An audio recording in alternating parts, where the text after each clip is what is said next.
Una tiara nupcial no es un simple adorno.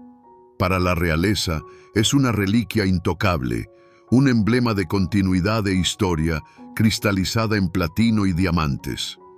Pero, ¿qué sucede cuando una prometida, al unirse a esta estirpe, osa desafiar la tradición? ¿Y si exige alterar la historia misma, transformando un tesoro a su antojo? La prensa elogiaba la elegancia de Meghan Markle, pero tras los muros palaciegos, los cuchicheos hablaban de un escándalo capaz de redefinir para siempre su posición. ¿Es cierto que la duquesa de Sussex insistió en modificar la tiara de la reina María, reemplazando su histórica piedra central? Hoy, desentrañaremos dónde terminan los hechos y dónde comienza el mito. Intentaremos comprender, ¿fue realmente alterada esta reliquia? Y de ser así, ¿a qué precio? Joyero, histórico y quizás personal. Para comprender la historia de esta tiara, debemos transportarnos a los años 30 del siglo XX. Fue una época de contrastes. La era del elegante estilo Art Deco, del jazz y de cambios vertiginosos, pero también un período ensombrecido por el presagio de una inminente tormenta mundial. La moda joyera abandonaba la suntuosidad y la profusión de las décadas anteriores en favor de las líneas puras, la geometría rigurosa y una belleza funcional. En lugar de las diademas altas y regias, surgieron las ligeras y delicadas tiaras bandeau, que se lucían bajas en la frente, casi como una cinta, confiriendo al look un toque atrevido y vanguardista. En el epicentro de esta narrativa se erige una de las figuras más relevantes en la historia de las joyas reales británicas, la reina María de Teck, abuela de Isabel II. No fue meramente una guardiana, sino una coleccionista apasionada y, lo que es aún más significativo, una reformadora. La reina María no temía a los cambios y con un gusto insuperable infundía nueva vida a las joyas antiguas, haciéndolas resonar al unísono con la nueva era. Para ella, los tesoros no eran artefactos anquilosados en el tiempo. Eran, en cambio, una materia viva y maleable para la creatividad. La historia de nuestra tiara se remonta mucho antes de su creación, al año 1893. Fue entonces cuando, siendo aún la princesa María de Teck, contrajo matrimonio con el futuro rey Jorge V. Entre los regalos nupciales, recibió un espléndido broche del condado de Lincolnshire, una joya clásica de su época, compuesta por un zafiro central rodeado de 9 grandes diamantes. Durante casi 40 años, este broche residió en su joyero, atesorando el recuerdo de aquel día trascendental. Y así, en 1932, la reina María tomó una decisión. La era había cambiado, y el sentimental broche victoriano debía adquirir una nueva y más moderna encarnación. El concepto era audaz y refinado, no solo crear una tiara novedosa, sino convertir el antiguo broche en su corazón, en el elemento central sobre el cual se construiría toda la composición. Este diseño debía erigirse como un puente entre el pasado y el presente, un símbolo de respeto a la tradición y de apertura a lo novedoso. Para llevar a cabo una tarea tan delicada, solo se podía recurrir a los mejores de entre los mejores. La ejecución se confió a la casa de joyería Garrard, cuyo nombre era sinónimo de la más alta calidad y un gusto impecable. Como joyeros oficiales de la corona desde 1843, los maestros de Garrard comprendían, como nadie, cómo tratar con reliquias históricas. Su misión consistía en crear para la reina no solo un accesorio de moda, sino una obra de arte digna del tesoro real. Olvidemos por un instante a sus portadoras y contemplemos la tiara en sí, como una obra de arte autónoma. Ante nosotros se despliega la quinta esencia del estilo Art Deco, su himno a la pureza geométrica y al lujo comedido. No es una corona ostentosa, diseñada para abrumar con su magnificencia. Es una joya ligera, casi etérea, concebida para realzar, no para eclipsar, la belleza de quien la luce. La base de la tiara es una cinta flexible, o bandeau, elaborada en platino. La elección de este metal no es fortuita. Fue precisamente a principios del siglo XX cuando el platino, con su brillo frío y aristocrático, su resistencia y ligereza, desbancó al oro y la plata de la alta joyería. Este material permitía crear engastes de una finura tal que parecían desvanecerse, dejando a la vista únicamente las gemas. Los maestros de Garrard ensamblaron el bandeau a partir de 11 secciones móviles, un auténtico prodigio de la ingeniería joyera.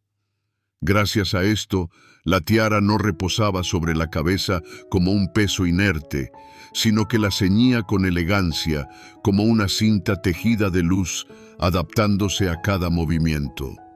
Cada uno de estos 11 segmentos está salpicado de diamantes de talla antigua, engastados en técnica pavé. No se trata de un simple salpicado de gemas, sino de un continuo manto resplandeciente, donde el metal es casi imperceptible. Los joyeros se esmeraron en crear la ilusión de un río ininterrumpido de diamantes, donde cada piedra capta y refleja la luz, transformando la tiara en un flujo constante de fuego.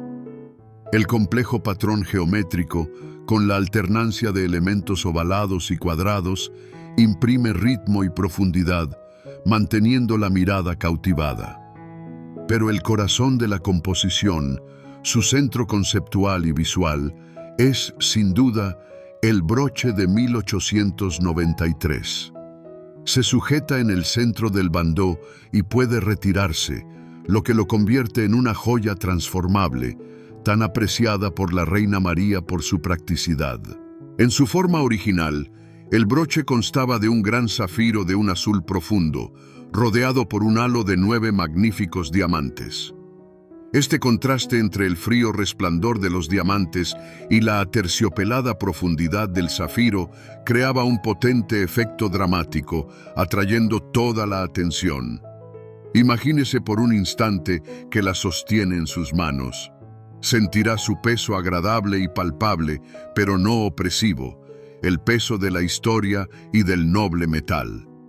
Al tocarla, percibirá la frescura del platino y la suavidad de las facetas pulidas.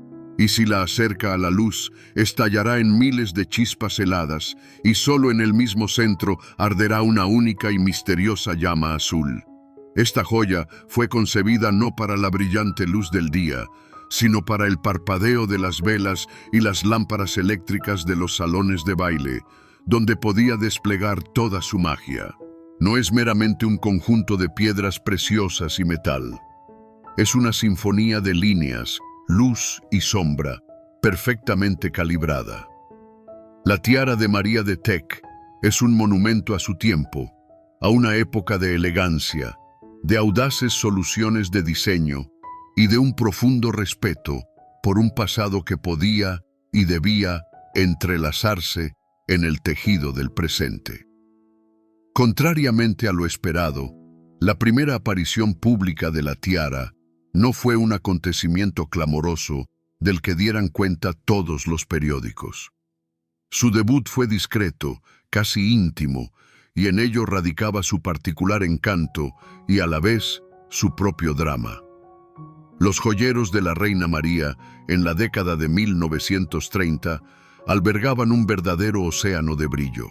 Tras la revolución en Rusia y las convulsiones económicas en Europa, los tesoros de las dinastías derrocadas inundaron el mercado, y la reina, con su perspicacia y sus medios, se hizo con joyas verdaderamente legendarias, incluyendo las famosas tiaras imperiales rusas.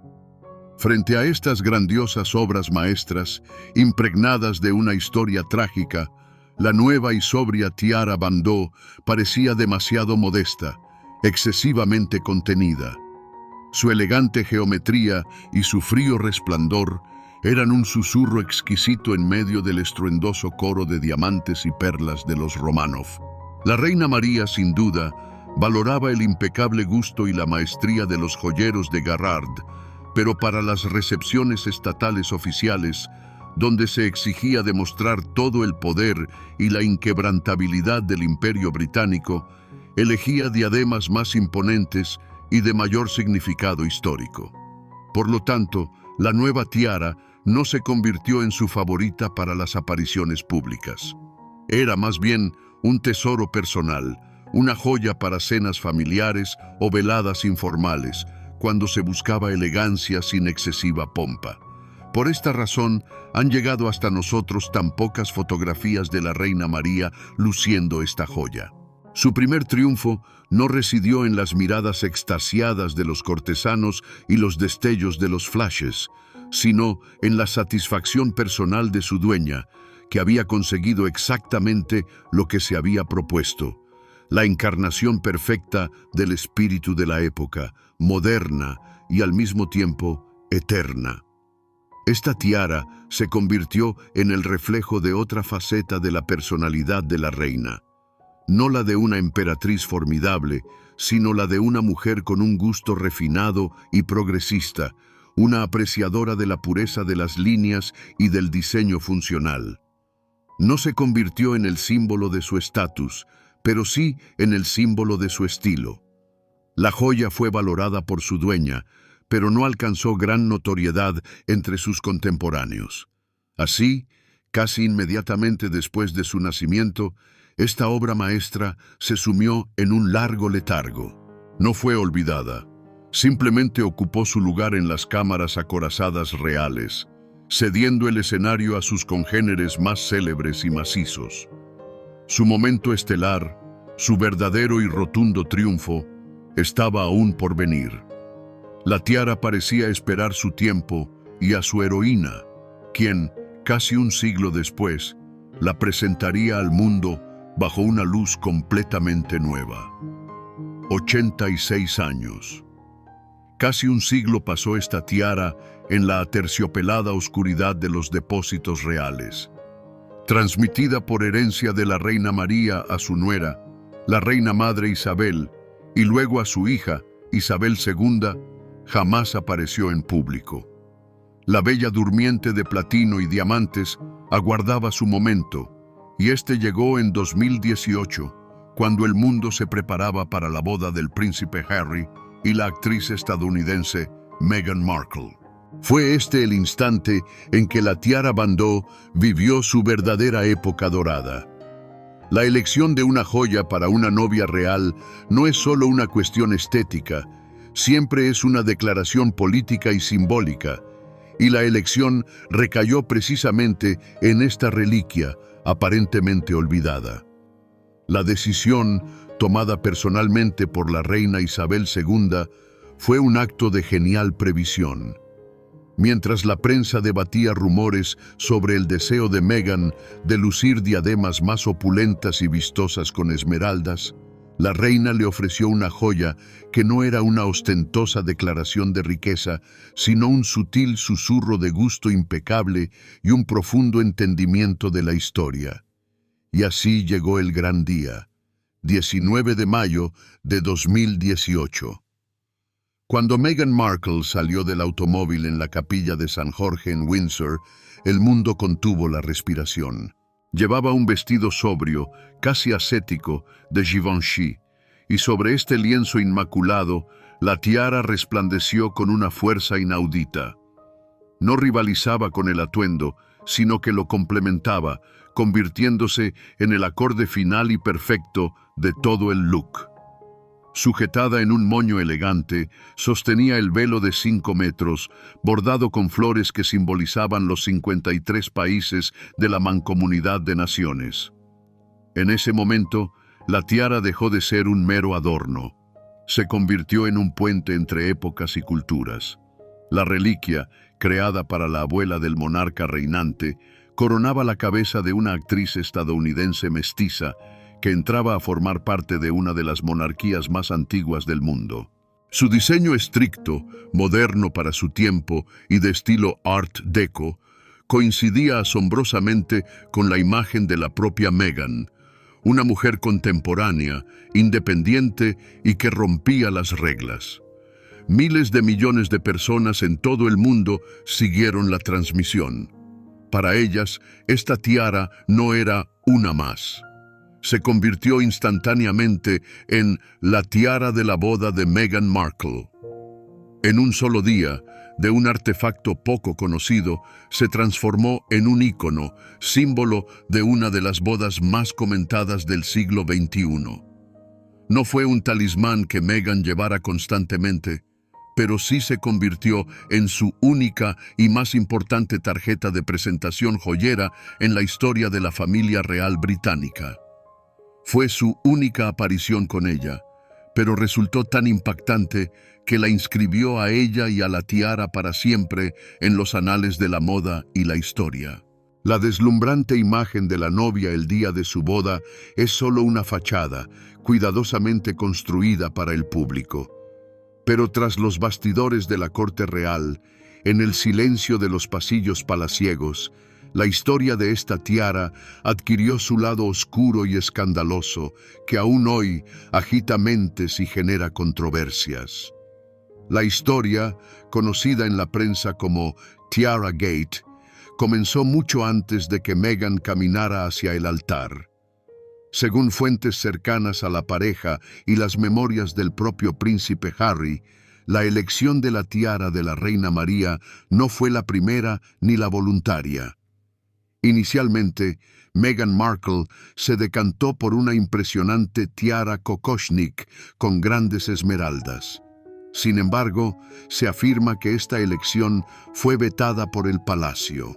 La razón oficial aducida fue la tensa relación política entre el Reino Unido y Rusia, y la tiara presentaba motivos claramente rusos.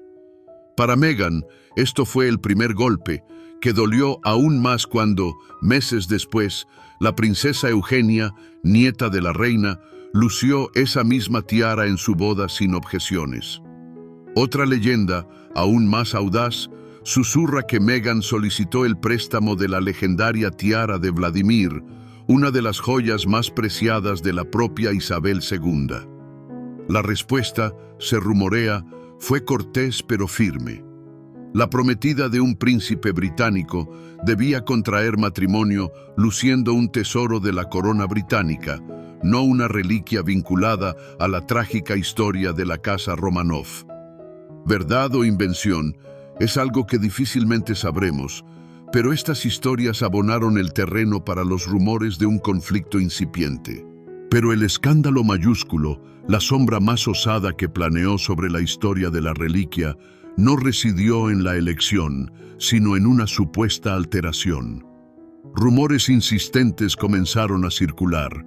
Meghan, buscando una armonía total con su vestido nupcial de inmaculado blanco, habría obtenido permiso de la propia reina para reemplazar temporalmente el histórico zafiro del broche central por un imponente diamante de la colección real. Ninguna confirmación oficial ha trascendido al respecto, y los expertos joyeros aún libran encarnizados debates, analizando las fotografías de la boda bajo el más minucioso microscopio. La mera idea de que una pieza histórica, una reliquia forjada para la reina María, pudiera ser modificada por el capricho de una nueva nuera, resultaba para muchos una osadía inaudita. Este intrincado ovillo de rumores y supuestas desavenencias engendró el mito más ominoso, según el cual la reina, airada y hastiada de exigencias y caprichos, habría impuesto, tras la boda, una prohibición tácita para que Meghan luciera tiaras. Se susurraba que aquello fue un castigo sutil, más elocuente, que la despojó de uno de los principales símbolos de su pertenencia a la realeza.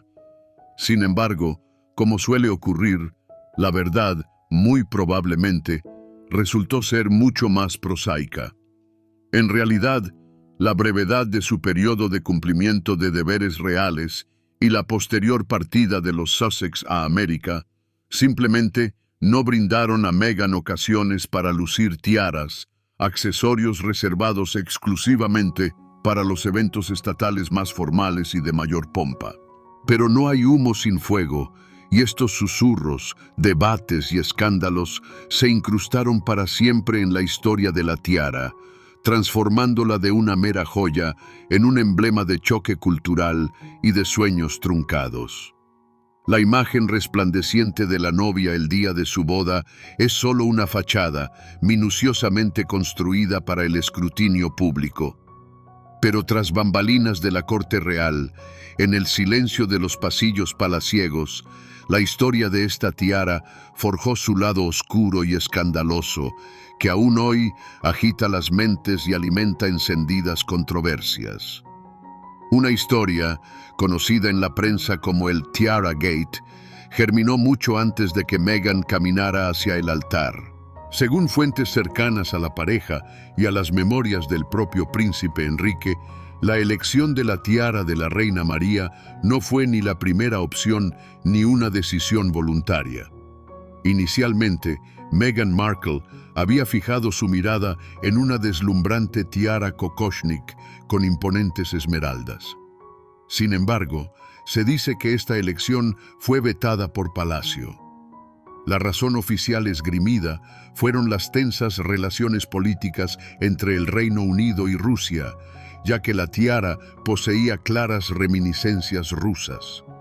Para Meghan, aquello supuso el primer dardo envenenado, un golpe que se tornó aún más doloroso cuando, apenas unos meses después, la princesa Eugenia, nieta de la reina, lució esa misma tiara en su boda sin objeción alguna. Otra leyenda, aún más audaz, susurra que Meghan solicitó el préstamo de la legendaria tiara de Vladimir, una de las joyas más preciadas de la propia Isabel II. La respuesta, se rumorea, fue cortés pero firme. La prometida de un príncipe británico debía contraer matrimonio luciendo un tesoro de la corona británica, no una reliquia vinculada a la trágica historia de la casa Romanov. Verdad o invención es algo que difícilmente sabremos, pero estas historias abonaron el terreno para los rumores de un conflicto incipiente. Pero el escándalo mayúsculo, la sombra más osada que planeó sobre la historia de la reliquia, no residió en una supuesta alteración. Rumores insistentes comenzaron a circular. Meghan, buscando una armonía total con su vestido nupcial de inmaculado blanco, habría obtenido permiso de la propia reina para reemplazar temporalmente el histórico zafiro del broche central por un imponente diamante de la colección real. Ninguna confirmación oficial ha trascendido al respecto, y los expertos joyeros aún libran encarnizados debates, analizando las fotografías de la boda bajo el más minucioso microscopio. La mera idea de que una pieza histórica, una reliquia forjada para la reina María, pudiera ser modificada por el capricho de una nueva nuera, resultaba para muchos una osadía inaudita.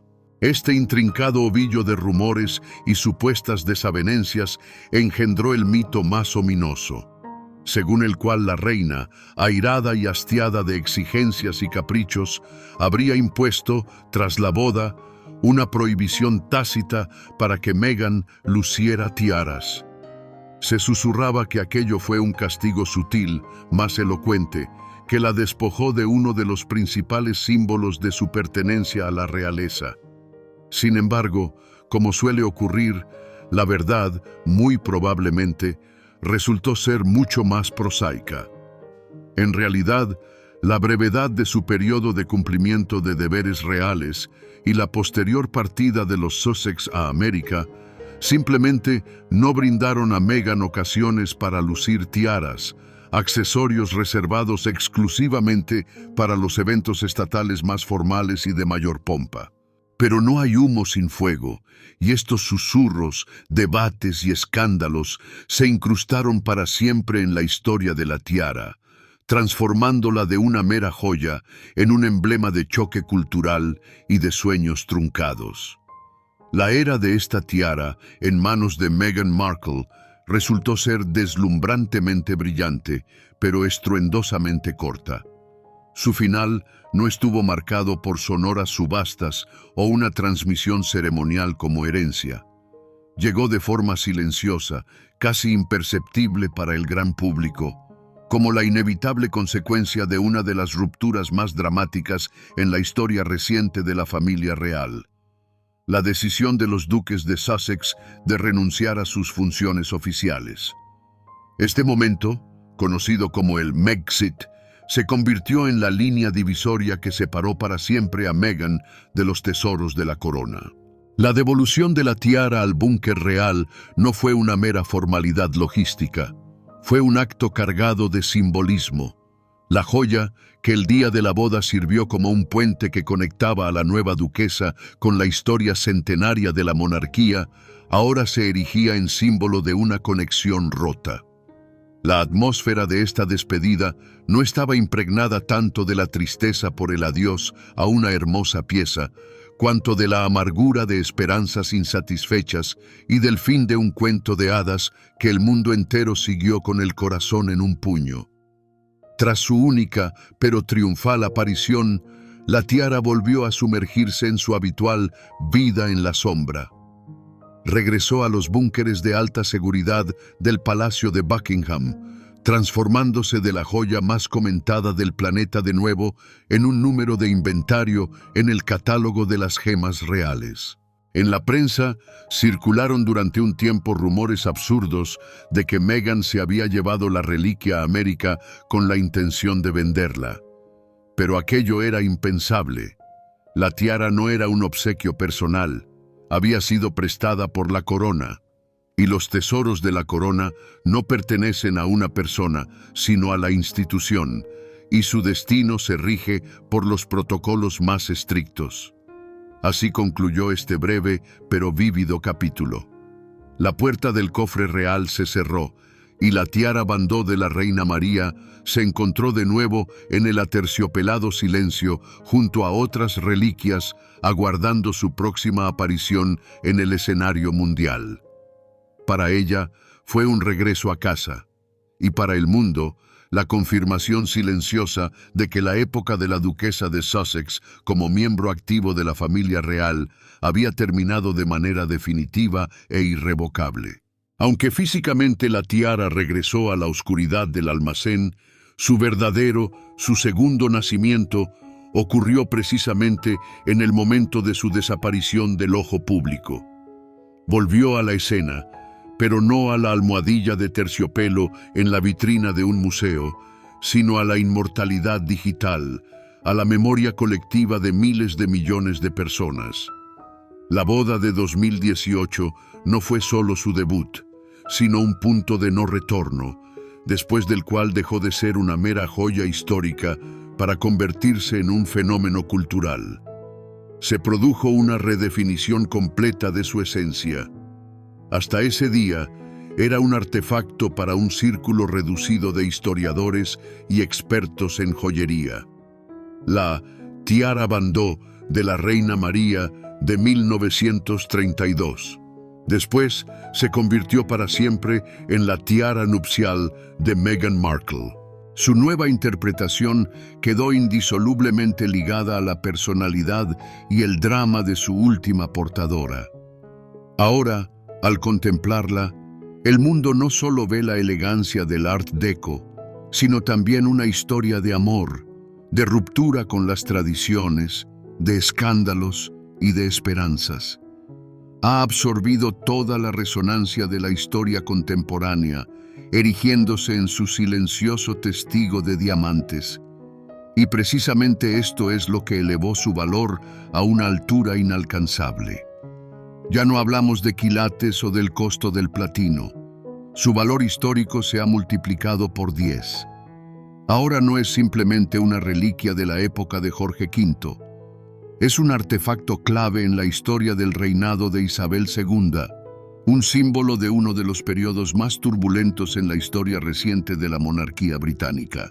Cualquier futura subasta, si fuera posible, provocaría un frenesí comparable al de las pujas por los tesoros de Wallis Simpson o la princesa Diana. Este frenesí se ve avivado por su actual inaccesibilidad. Su segundo nacimiento es el nacimiento de una leyenda que es tanto más potente cuanto menos vemos su original. Se ha integrado en el ADN cultural global, un símbolo de un cuento de hadas moderno con un final complejo. El mundo contiene el aliento aguardando su próxima aparición. ¿Quién y en qué ocasión os hará lucirla la próxima vez? ¿Será un gesto de reconciliación o la ratificación definitiva de un nuevo orden? Cada futura aparición de esta tiara será ahora examinada con lupa, comparada con aquella única puesta en escena de Meghan Markle. Su triunfal regreso al escenario ya se ha producido, y ahora este es el escenario de la historia mundial, una obra cuyo desenlace aún no ha sido escrito. Hoy, la tiara Bandeau de la Reina María yace donde debe reposar un tesoro de su calibre, en el Sancta Sanctorum de la monarquía británica, en custodiadas bóvedas donde el tiempo, al parecer, se ha detenido. No se exhibe en la Torre de Londres para el deleite de todos, como las principales insignias de coronación, ni forma parte de ninguna colección museística pública. Pertenece al acervo personal de joyas del monarca, un legado que se transmite de un soberano a otro. Su guardián es la propia eternidad de la corona británica. Su estatus ha cambiado de forma definitiva. Tras haber vivido su momento de esplendor, la tiara completó su metamorfosis, pasando de ser un accesorio elegante, pero poco conocido, a un inestimable artefacto histórico. Ya no es una simple joya que una futura novia o princesa pueda elegir para una aparición de gala. Su historia se ha vuelto demasiado resonante, demasiado emblemática. Cualquier aparición suya en otra persona desatará de inmediato una avalancha de comparaciones y exégesis. Se ha convertido en una suerte de reliquia no solo de la era del Art Deco, sino también de la era de los Sussex, y esa estela la acompañará para siempre. Intentar tasar su valor actual es una empresa casi vana, ya que cualquier estimación monetaria sería apenas una pálida sombra de su verdadero significado. Su valor se articula en varios niveles. El primero es su valor material: platino de máxima pureza, diamantes de una blancura impoluta y la virtuosa manufactura de la casa joyera Garrard. El segundo, y más trascendente nivel, es su proveniencia real, su creación para la Reina María, su posesión por Isabel II. Pero el factor principal, el que incrementa su valor de manera exponencial, es su historia más reciente. Su vínculo con la boda del príncipe Enrique y Meghan Markle, una de las más mediáticas de la historia, ha transformado su capital cultural en algo incalculable. Se ha convertido en un símbolo, y por símbolos de tal envergadura se desembolsan en las subastas mundiales cifras que escapan a la lógica del mercado. A día de hoy, sin exageración, es una de las joyas más valiosas desde una perspectiva histórica en la colección real británica.